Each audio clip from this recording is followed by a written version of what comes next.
नमस्कार, आप देख रहे हैं परभणी टाइम्स न्यूज। आपण पाहत आहात परभणी टाइम्स न्यूज।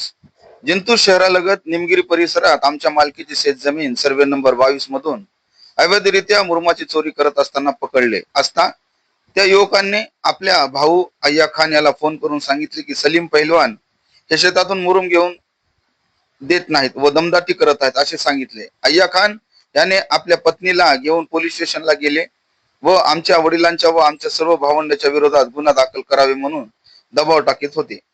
पोलीस निरीक्षक यांनी दोन्हीचे म्हणणे ऐकले व कागदपत्र तपासले असता आमचे कागदपत्राच्या आधारे ती शेती आमची आहे हे अय्या खान हे दिशाभूल करून सलीम पहिलवान व त्यांच्या मुलांवर कारवाई करावी म्हणून दबाव टाकत आहेत। त्याला खूप समजण्याचा प्रयत्न केला पण तो काही ऐकण्याच्या मनस्थितीत नव्हता। त्यांनी जिल्हा पोलीस अधीक्षक यांना पोलीस निरीक्षकांवर आमच्या परिवारावर कारवाई करावी म्हणून आंदोलन करीत आहेत। पोलीस अधीक्षक यांची दिशाभूल करीत असल्याबाबत खुलासा माजी नगरसेवक इस्माइल पहलवान यांनी केला है। ये जो उपोषण करता है जिसलिए बैठे इससे हमारा कोई लेना देना नहीं, कोई संबंध नहीं है। ये बेबुनियाद उपोषण है जिससे हमारा कोई लेना देना नहीं।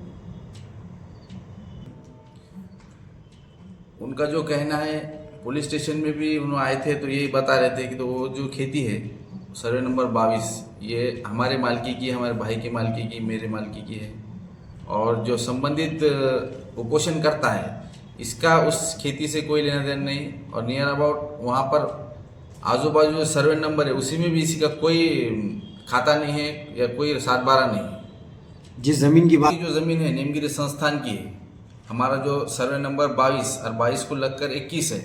21 में जो भी आज नकाशा देखेंगे आप तो निमगिरी संस्थान आती है।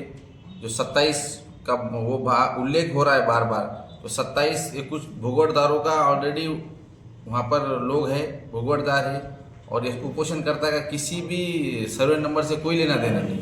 उनके जो बता रहे हैं कि भाई पुरखों का है तो पुरखों अब किसी की ज़मीन बेचने के बाद खासरा बोलो या जूने 7/12 बोलो उसमें नाम आ ही जाता है।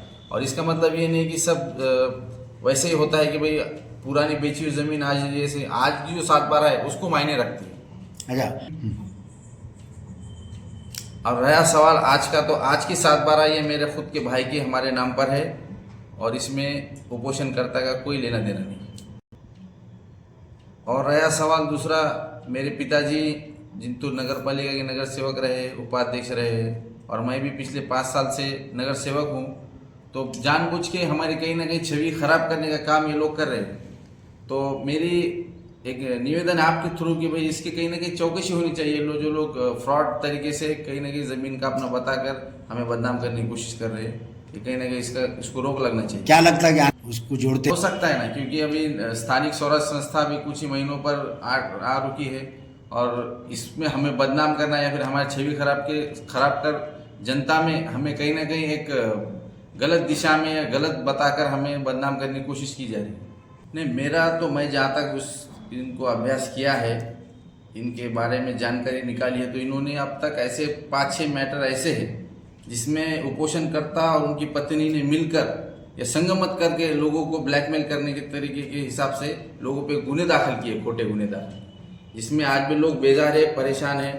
और मैं पुलिस प्रशासन से यही विनती करूँगा कि ऐसे खोटे गुने जितने भी है इसकी चौकसी होनी चाहिए और इस पर योग्य वो कार्रवाई होनी चाहिए। इस हिसाब से पूरी डिटेल में आज मिलकर उनको सब बताया हूँ कि किस तरीके से ये जो शख्स है जो उपोषण करता है अपनी पूरी फैमिली लेकर यहाँ बैठा है, एक ढोंग करके दिशा भूल कर रहा है प्रशासन की। और ऐसे ही इसके पहले भी उन्होंने कई लोगों के साथ ऐसा दिशा भूल करके उन पर खोटे गुने दाखिल किए और हमें भी यही छवि हमारे खराब करने की, हमारे भी खोटा गुना दाखिल करने की उनकी जो साजिश है, तो इसकी पूरी चौकसी करके एसपी साहब ने ऐसे शख्स पे कड़ी से कड़ी कार्रवाई करनी चाहिए। उन्होंने मुझे आश्वासित किया है कि हम योग्य वो तपास करेंगे, जो कोई भी इसमें दोषी पाएगा या फिर इसमें जो उपोषण करता कहीं अगर ये मिलते हैं हमें खोटे गुनों में या तो हम उस पर कार्रवाई करने का सामने आश्वासन दिया है। पहले जिंतूर पुलिस स्टेशन को ये एक निवेदन दिया हूँ जिसमें आज पुलिस स्टेशन जिंतूर का इसमें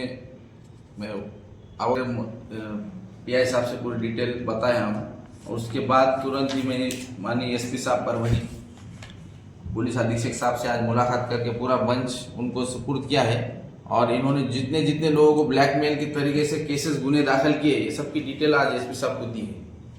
एसपी साहब से कि वो एसपी साहब योग्य न्याय करेंगे हमारे साथ। एसपी साहब से जिस तरीके से चर्चा हुई, साहब ने भी पूरी तरीके से मुझे सुना है, पूरे प्रकरण को अच्छे से देखा है, पूरा बंच को अच्छे से उन्होंने स्टडी की है।